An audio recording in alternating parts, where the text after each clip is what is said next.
ओम शांति। आज 2 अप्रैल 2025 के साकार मधुर महावाक्य हैं।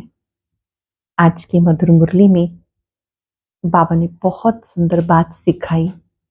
आपका ये जीवन बहुत वैल्यूएबल है, अमूल्य जीवन है।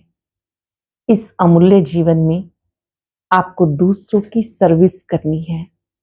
अपना जीवन हीरे जैसा बनाना है, दूसरों का जीवन हीरे जैसा बने, उसके लिए उनको भी पैगाम देना है। आत्मा अपना ही मित्र है, अपना ही शत्रु है। जब आप बाबा की श्रीमत पर चलते हैं, बाबा को याद करके पावन बनते हैं, तो ये बहुत बड़ी मित्रता है। जब बाबा को भूल जाते हैं, श्रीमत को भूल जाते हैं, ये है स्वयं ही स्वयं का शत्रु बनना। गाते हैं चढ़ती कला तेरे भाने सर्व का भला। ये संगम युग का समय अमूल्य समय है, जबकि चढ़ती कला होती है। बाबा को इतना याद करना है कि आत्मा की लाइट बढ़ती जाए। जब कोई उल्टे काम करते हैं तो लाइट कम हो जाती है। ऐसा कोई कर्म नहीं करना जिससे आत्मा की लाइट कम हो। बाबा को याद करते औरों को भी बाबा की याद दिलानी है। बाबा कहते तुम्हें इस पुरानी दुनिया से बेहद का वैराग होना चाहिए। गीत चला तूने रात गवाई सोई के, दिवस गवायो खाए। हीरा जन्म अनमोल था, कोड़ी बदले जाए। पुरुषोत्तम संगम युग पर ये जीवन हीरे तुल्य है। जब आप बाबा को पहचानते हो, उनके श्रीमत का पालन करते हो, पावन बनकर औरों को पावन बनाते हो। बाबा कहते सदा श्रीमत पे चलते रहना और एक बाबा को याद करना। सुनते हैं बाबा के मधुर बोल। बाबा कहते मीठे बच्चे, इस पुरानी पतित दुनिया से तुम्हारा बेहद का वैराग चाहिए, क्योंकि तुम्हें पावन बनना है। तुम्हारी चढ़ती कला से सबका भला होता है। इस पुरानी पतित दुनिया से तुम्हारा बेहद का वैराग चाहिए, क्योंकि तुम्हें पावन बनना है। तुम्हारी चढ़ती कला से सबका भला होता है। क्वेश्चन है, कहा जाता आत्मा अपना ही शत्रु अपना ही मित्र है। सच्ची मित्रता क्या है? एक बाप की श्रीमत पर सदा चलते रहना, ये सच्ची मित्रता है। सच्ची मित्रता है एक बाप को याद कर पावन बनना, बाबा से पूरा वर्षा लेना। ये मित्रता करने की युक्ति बाबा बताते हैं। संगम युग पर आत्मा अपना मित्र बनती है। संगम युग पर आत्मा अपना मित्र बनती है। गीत है तूने रात गवाई सोई के। ओम शांति। यूं तो ये गीत है भक्ति मार्ग के। सारी दुनिया में जो गीत गाते हैं, शास्त्र पढ़ते हैं, तीर्थों पे जाते हैं, वह सब भक्ति मार्ग। ज्ञान मार्ग किसको कहा जाता, भक्ति मार्ग किसको कहा जाता, ये तुम ही समझते हो। वेद शास्त्र उपनिषद आदि ये सब है भक्ति के। आधा कल्प भक्ति चलती, आधा कल्प फिर ज्ञान की प्रारब्ध चलती। भक्ति करते करते उतरना ही है। 84 पुनर्जन्म लेते नीचे उतरते हैं, फिर एक जन्म में तुम्हारी चढ़ती कला होती है। इसको कहा जाता ज्ञान मार्ग। इस एक जन्म में जब चढ़ती कला होती, इसे ही ज्ञान मार्ग कहते। ज्ञान मार्ग के लिए गाया हुआ है 1 सेकंड में जीवन मुक्ति। रावण राज्य जो द्वापर से चला आता, वो खत्म हो, फिर राम राज्य स्थापन होता। ड्रामा में जब तुम्हारे 84 जन्म पूरे होते, तब चढ़ती कला से सबका भला होता है। ये अक्षर कहाँ न कहाँ कहीं शास्त्रों में है। चढ़ती कला तेरे भाने सर्व का भला। सबकी सदगति करने वाला एक बाप है। सन्यासी उदासी अनेक प्रकार के हैं, बहुत मतांतर है। जैसे शास्त्रों में लिखा कल्प की आयु लाखों वर्ष, अब शंकराचार्य की मत निकली 10,000 वर्ष। कितना फर्क हो जाता। कोई कहेंगे इतने हजार वर्ष, कलयुग में इतने हजार वर्ष। अनेक मनुष्य, अनेक मतें, अनेक धर्म है। सतयुग में होती एक मत। ये बाप बैठ तुम बच्चों को सृष्टि के आदि मध्य अंत की नॉलेज सुनाते। इस सुनाने में कितना समय लगता, सुनाते ही रहते। ऐसे नहीं कह सकते पहले क्यों नहीं ये सब सुनाया। स्कूल में पढ़ाई नंबरवार होती। छोटे बच्चों को ऑर्गन्स छोटे होते हैं, उनको थोड़ा सिखाते हैं, फिर जैसे जैसे ऑर्गन्स बड़े होते जाएंगे बुद्धि का ताला खुलता जाएगा, पढ़ाई धारण करते जाएंगे। छोटे बच्चों की बुद्धि में सब कुछ धारण हो ना सके, बड़ा होता है फिर बैरिस्टर जज आदि बनता। इसमें भी ऐसे है, कोई की बुद्धि में धारणा अच्छी होती। बाबा कहते मैं आया हूं पतित से पावन बनाने, तो पतित दुनिया से बेहद का वैराग होना चाहिए। आत्मा पावन बने तो पतित दुनिया में रह ना सके। पतित दुनिया में आत्मा भी पतित, मनुष्य भी पतित। पावन दुनिया में मनुष्य भी पावन, पतित दुनिया में मनुष्य भी पतित। यह रावण राज्य, यथा राजा रानी तथा प्रजा। ये ज्ञान बुद्धि से समझने का है। इस समय सबके बाप से है विपरीत बुद्धि। तुम बच्चे बाप को याद करते हो, अंदर में बाबा के लिए बहुत प्यार है, आत्मा में बाप के लिए प्यार है, रिगार्ड है, क्योंकि बाबा को जानते हैं। यहाँ तुम सम्मुख हो, शिव बाबा से सुन रहे हो। वह मनुष्य सृष्टि का बीज रूप है, ज्ञान सागर है, प्रेम का सागर है, आनंद का सागर है। गीता ज्ञानदाता परम पिता परमात्मा त्रिमूर्ति शिव, परम पिता त्रिमूर्ति शिव परमात्मा। त्रिमूर्ति अक्षर जरूर डालना है, क्योंकि त्रिमूर्ति का गायन है। ब्रह्मा द्वारा स्थापना, ब्रह्मा द्वारा ही ज्ञान सुनाएंगे। निराकार शिव बाबा ब्रह्मा द्वारा ज्ञान सुनाते हैं। भक्ति मार्ग में ज्ञान की बातें नहीं होती हैं। श्री कृष्ण सतयुग के फर्स्ट प्रिंस है, 16 कला संपूर्ण, संपूर्ण निर्विकारी, मर्यादा पुरुषोत्तम है। अभी रचता बाप से तुम्हें रचना का आदि मध्य अंत का ज्ञान मिलता है। बाबा के द्वारा ज्ञान मिलता। मनुष्य तो रचता हो ना सके, मनुष्य कह ना सके मैं रचता हूं। बाबा खुद कहते मैं मनुष्य सृष्टि का बीज रूप हूं, मैं ज्ञान सागर प्रेम सागर हूं, सबका सदगति दाता हूं। श्री कृष्ण जी की महिमा अलग है। तो ये पूरा कंट्रास्ट लिखना चाहिए, जो मनुष्य पढ़ने से झट समझ जाए कि गीता ज्ञानदाता निराकार शिव है। ये बातें समझने की हैं। देवी देवताएं इस ज्ञान योग से ही बनते हैं। राजयोग से ही मानव देवता बनता है, दैवी गुण धारण करता है। तुम देवियां हो ना, तुम शिव बाबा के बने हो, तो शिव बाबा पे बलि चढ़ते हो। शास्त्रों में हिंसक बातें लिख दी, तुम शिव बाबा के बच्चे हो, तन मन धन बलि चढ़ाते हो, और कोई बात नहीं। इसलिए शिव और देवियों पर बलि चढ़ाते हैं। अब गवर्नमेंट ने शिव काशी पे बलि चढ़ाना बंद कर दिया। अब वो तलवार ही नहीं, भक्ति मार्ग में जो जो यादगार है, भक्ति में जो जो आपघात करते हैं, ये भी जैसे अपने साथ शत्रुता करने का उपाय है। मित्रता करने का एक ही उपाय है, जो बाबा बताते, पावन बनकर बाबा से पूरा वर्षा लो। एक बाप की श्रीमत पे चलते रहो, ये मित्रता है। कहते जीवात्मा अपना ही शत्रु है, फिर बाप आकर ज्ञान देते तो जीवात्मा अपना मित्र बनती है। आत्मा पवित्र बन बाप से वर्षा लेती है। संगम युग पर हर एक आत्मा को बाबा आकर मित्र बनाते हैं। आत्मा अपना मित्र बनती है। श्रीमत मिलती तो समझती है हम बाप की मत पे चलेंगे, अपनी मत पर आधा कल्प चले। अब श्रीमत पर सदगति को पाना है, इसमें अपनी मत चल ना सके। बाबा सिर्फ मत देते, तुम देवता बनने आए हो ना, यहाँ अच्छे कर्म करेंगे तो दूसरे जन्म में अच्छा फल मिलेगा, अमर लोक में जाएंगे। ये है मृत्यु लोक। ये रास तुम बच्चे समझते हो, सो भी नंबरवार। कोई की बुद्धि में अच्छी रीति धारणा होती, कोई धारणा नहीं कर सकते, उसमें टीचर क्या कर सकते हैं। टीचर से कृपा व आशीर्वाद मांगेगी क्या? टीचर तो पढ़ाकर अपने घर चले जाते। स्कूल में पहले पहले खुदा की बंदगी आकर करते, हे खुदा हमको पास कराना, तो फिर हम भोग लगाएंगे। टीचर को कभी नहीं कहेंगे कि आशीर्वाद करो। इस समय परमात्मा हमारा बाप भी है, टीचर भी है। बाप के आशीर्वाद तो अंडरस्टूड है ही। बाबा बच्चों को चाहते हैं, बच्चा आए तो उसको धन दूं। बाप बच्चे को चाहते हैं, बच्चा आए तो उसको धन दूं। तो ये आशीर्वाद हुआ ना, ये कायदा है। बच्चे को बाप से वर्षा मिलता, अब तो तमो प्रधानी होते जाते।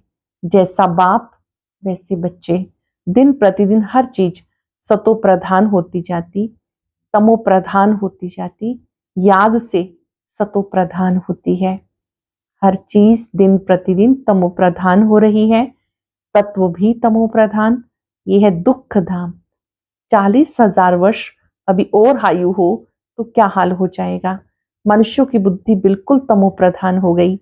अब तुम बच्चों की बुद्धि में बाप के साथ योग रखने से रोशनी आ गई। बाबा से योग रखेंगे तो उससे रोशनी आ जाती।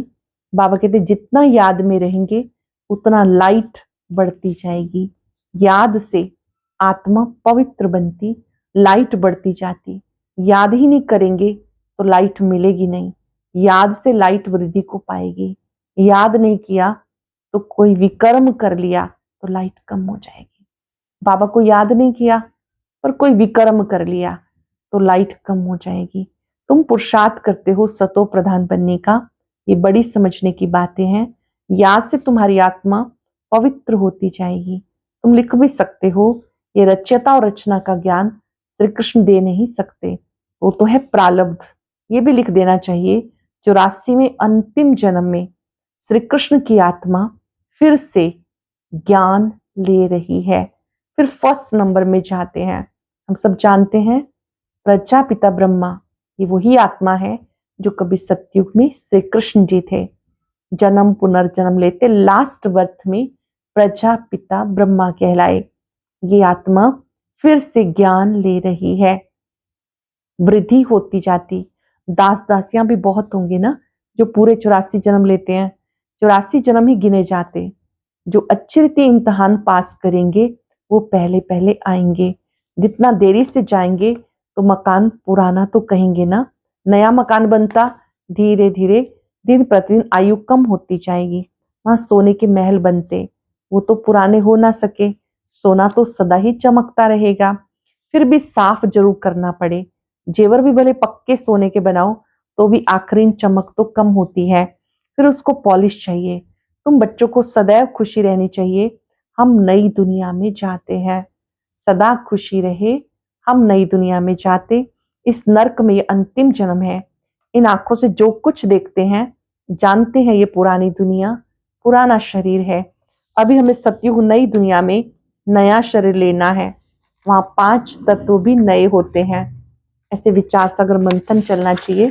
ये पढ़ाई है, अंत तक तुम्हारी पढ़ाई चलेगी। पढ़ाई बंद हुई तो विनाश हो जाएगा। तो अपने को स्टूडेंट समझ इस खुशी में रहना चाहिए। भगवान हमें पढ़ाते हैं, ये खुशी कम थोड़ा ही है। स्वयं भगवान मुझे पढ़ाते हैं, ये खुशी कम थोड़ा ही है। परंतु साथ साथ माया उल्टा काम करा लेती। 5-6 वर्ष पवित्र रहते, माया गिरा देती। एक बार गिरे फिर वो अवस्था हो ना सके। हम गिरे हैं तो फिर वो घृणा आती है, अपने आप को खुद से ही अच्छा नहीं लगता है कि श्रीमत का उल्लंघन हुआ। अब तुम बच्चों को सारी स्मृति रखनी है। इस जन्म में जो पाप किए हैं, हर एक आत्मा को अपने जीवन का तो पता है। कोई मंद बुद्धि और कोई विशाल बुद्धि होते हैं। छोटेपन की हिस्ट्री याद तो रहती है ना, ये बाबा भी छोटेपन की हिस्ट्री सुनाते। बाबा को ये मकान आदि भी याद है, परंतु अभी तो वहां भी सब नए भवन बन गए होंगे। 6 वर्ष से लेकर अपनी जीवन कहानी याद रहती है। अगर भूल गया तो डल बुद्धि कहेंगे। प्रजापिता ब्रह्मा, जिनका पहले नाम दादा लेखराज था, उनको अपनी जीवन कहानी छोटेपन से याद है। बाबा सिखा रहे हैं कि लगभग 5-6 वर्ष की आयु से जीवन कहानी याद रहती है। अगर भूल गए तो डल बुद्धि कहेंगे। बाबा कहते हैं अपनी जीवन कहानी लिखो, लाइफ की बात है ना। मालूम पड़ता है लाइफ में कितने चमत्कार थे। गांधी नेहरू आदि के कितने बड़े बड़े वॉल्यूम्स बनाते हैं।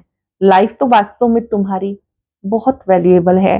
वंडरफुल लाइफ ये है मोस्ट वैल्यूएबल, अमूल्य जीवन। ये जीवन अमूल्य जीवन है, इसका मूल्य कथन नहीं किया जा सकता। इस समय तुम ही सर्विस करते हो, ये लक्ष्मी नारायण कुछ भी सर्विस नहीं करते। तुम्हारी लाइफ बहुत वैल्यूएबल है, जबकि औरों का भी ऐसा जीवन बनाने की सर्विस करते हो। जो अच्छी सर्विस करते हैं वो गायन लायक बनते हैं। वैष्णो देवी का मंदिर है। अब तुम सच्चे सच्चे वैष्णव बनते हो। वैष्णव माना जो पवित्र है। अभी तुम्हारा खान पान भी वैष्णव है।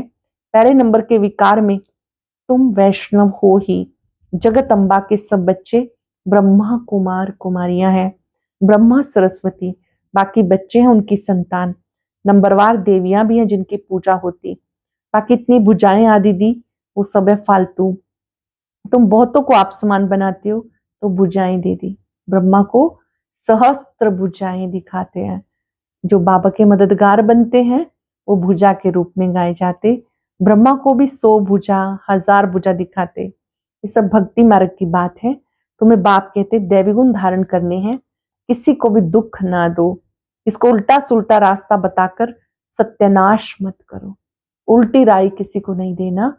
उल्टी सुल्टी राय देकर सत्यानाश नहीं करना। एक ही मुख्य बात समझानी चाहिए, बाप और वर्षी को याद करो। अच्छा मीठे मीठे सिक्के लदे बच्चों प्रति माता पिता बाप दादा का याद प्यार। Good morning. रूहानी बाप की रूहानी बच्चों को नमस्ते। रूहानी बच्चों के रूहानी बाप दादा को याद प्यार नमस्ते। Good morning. शुक्रिया बाबा शुक्रिया। धारणा के लिए सार। गायन व पूजन योग्य बनने के लिए पक्का वैष्णव बनना है। खानपान की शुद्धि के साथ पवित्र रहना है।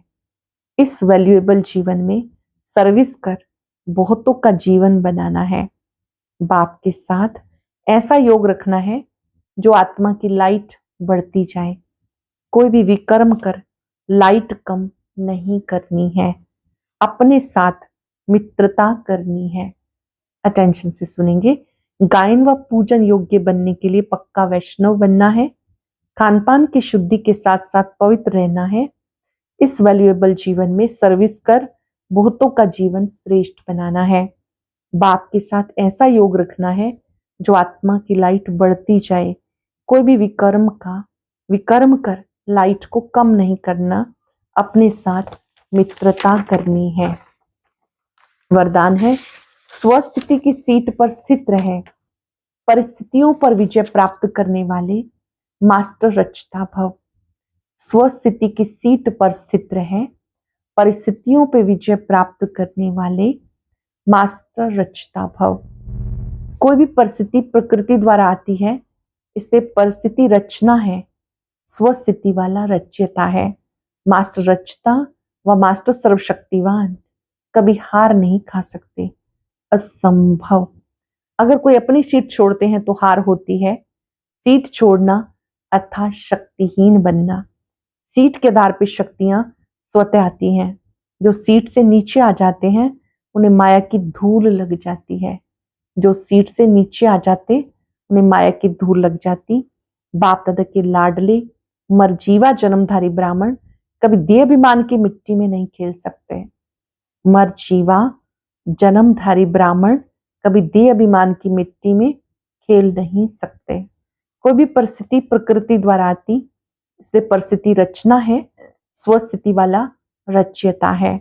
मास्टर रचता व मास्टर सर्वशक्तिवान कभी हार नहीं खा सकते। असंभव। अगर कोई अपनी सीट छोड़ते हैं तो हार होती है। सीट छोड़ना अर्थात शक्तिहीन बनना। सीट के आधार पर शक्तियां स्वतः आती हैं। जो सीट से नीचे आ जाते हैं उन्हें माया की धूल लग जाती। सीट है स्वमान की सीट। जो मान बाबा ने दिया उस स्मृति में टिक जाना। बाप दादा के लाडले मरजीवा जन्मधारी ब्राह्मण कभी देहाभिमान की मिट्टी में नहीं खेल सकते। स्लोगन है दृढ़ता कड़े संस्कारों को मोम की तरह पिघला देती है, खत्म कर देती है। दृढ़ता बहुत बड़ी शक्ति है जिससे पुराने संस्कार समाप्त हो जाते हैं। अव्यक्त इशारा। कंबाइंड रूप की स्मृति से सदा विजयी बनो। कंबाइंड स्वरूप की स्मृति से सदा विजयी बनो। जैसे ज्ञान स्वरूप हो ऐसे स्नेह स्वरूप बनो। ज्ञान और स्नेह दोनों कंबाइंड हो, क्योंकि ज्ञान बीज है, पानी स्नेह है। अगर बीज को पानी नहीं मिलेगा तो फल नहीं देगा। ज्ञान के साथ दिल का स्नेह है तो प्राप्ति का फल मिलेगा। ज्ञान के साथ दिल का स्नेह है तो प्राप्ति का फल मिलेगा। आज हम सब अपनी सीट पर सेट रहेंगे। मैं मास्टर रचयिता हूं। कोई भी परिस्थितियां थोड़े समय के लिए हैं। परिस्थिति आती और जाती रहती है। जो स्वमान की सीट पे रहते हैं, परिस्थिति स्वस्थिति पर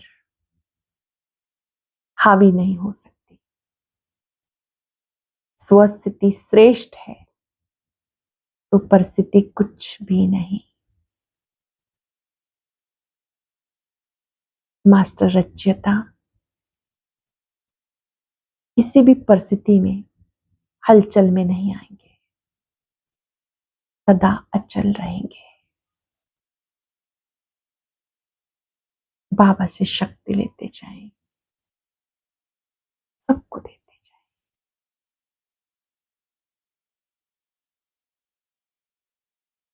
परमात्मा शक्तियां मेरा सुरक्षा कवच है।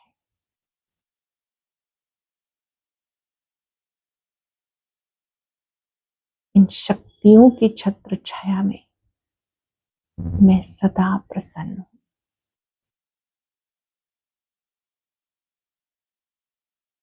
शुक्रिया बाबा, शुक्रिया। ओम शांति। अब आज का अव्यक्त इशारा और ज्ञान मोती भी अवश्य सुने।